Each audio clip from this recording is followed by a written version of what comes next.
Os estudantes costumam ouvir a história de uma maçã que caiu na cabeça de Isaac Newton, que assim descobriu a lei da gravidade. Se isso de fato aconteceu, não importa. A questão é que a grande percepção de Newton foi entender que a mesma força que derrubou a maçã também mantém a Lua em órbita ao redor da Terra, a Terra em órbita ao redor do Sol e assim por diante.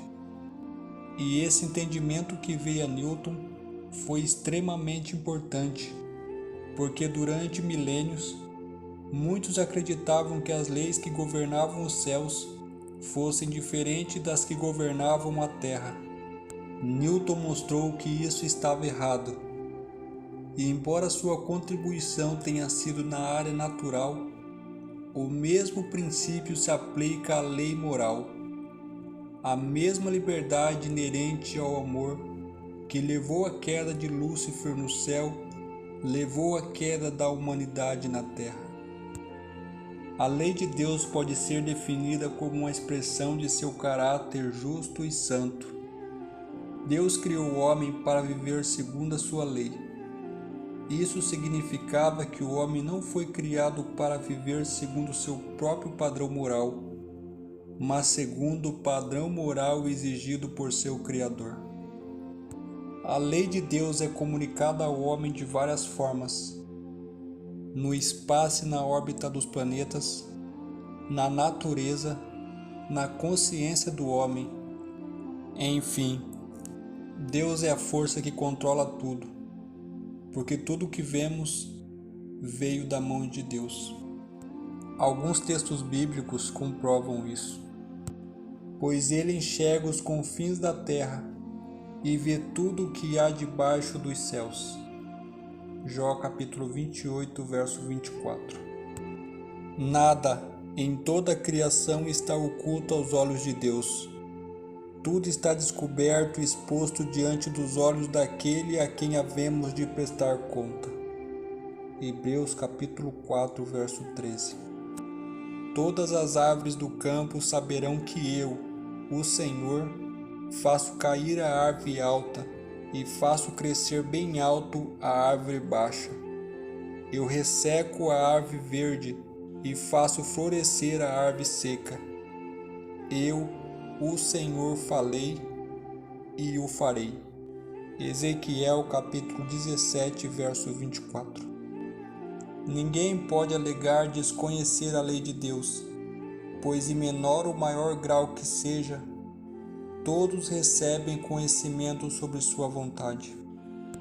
Logo que criou Adão e Eva, Deus deu instruções específicas sobre como eles deveriam viver. Eles receberam de Deus informações sobre o que podiam e não podiam fazer. A mensagem era muito clara. Obedecer significaria viver e desobedecer significaria morrer. Isso não significava uma privação do homem como agente livre, mas uma prevenção. Ao cumprir a lei de Deus, o homem desfrutaria da mais plena alegria e Deus seria glorificado. O primeiro casal tinha plenas condições de poder cumprir a lei de Deus. Suas vidas pendiam simplesmente na sua obediência à lei do Senhor. Assim como foi Lúcifer, junto com todo o exército celestial, Adão e Eva foram criados absolutamente livres, no sentido de poder fazer escolhas próprias. Manipulados por aquele que fora expulso do céu por ter escolhido desobedecer, eles também desobedeceram, transgredindo a lei de Deus, e por isso a morte entrou no mundo. A Bíblia chama esse ato de desobediência de pecado, e Satanás, o manipulador do mal, tornou-se o pai do pecado.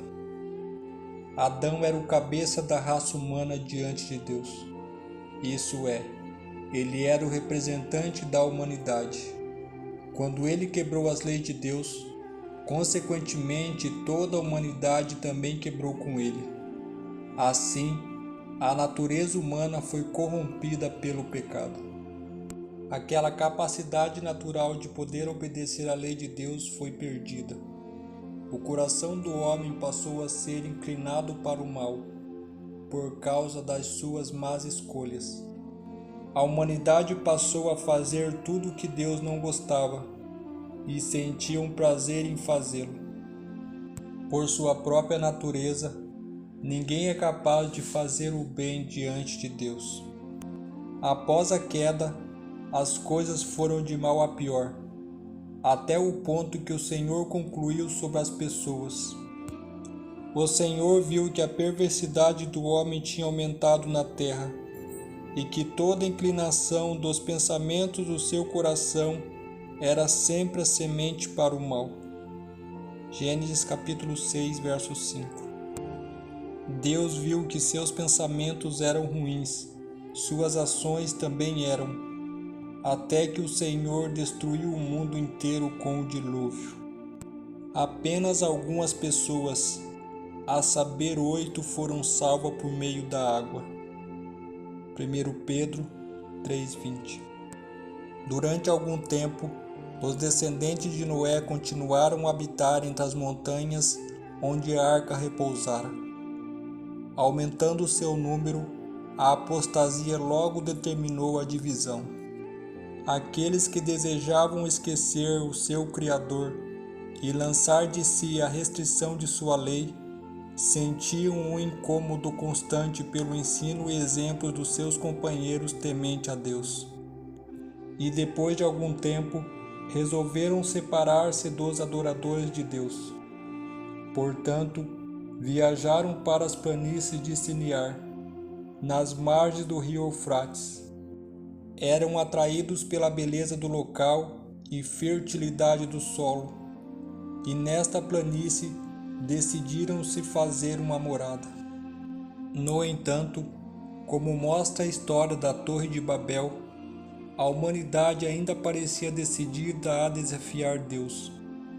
Quando a torre estava parcialmente pronta, parte dela foi ocupada como habitação dos seus condutores, e outros compartimentos, esplendidamente aparelhados e ornamentados, eram dedicados a seus ídolos.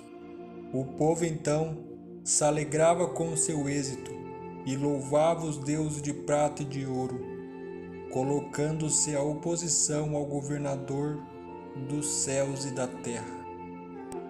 Tudo estava contra a vontade do Criador. Além de confundir a linguagem, Deus, por sua vez, espalhou a humanidade caída pela face da terra. Querido Deus, que seu Espírito nos mostre o caminho que devemos seguir em direção a Ti. Perdoa-nos, Pai, por nossas iniquidades. Ansie, Pai, nossos corações, para que possamos fazer apenas a Sua vontade.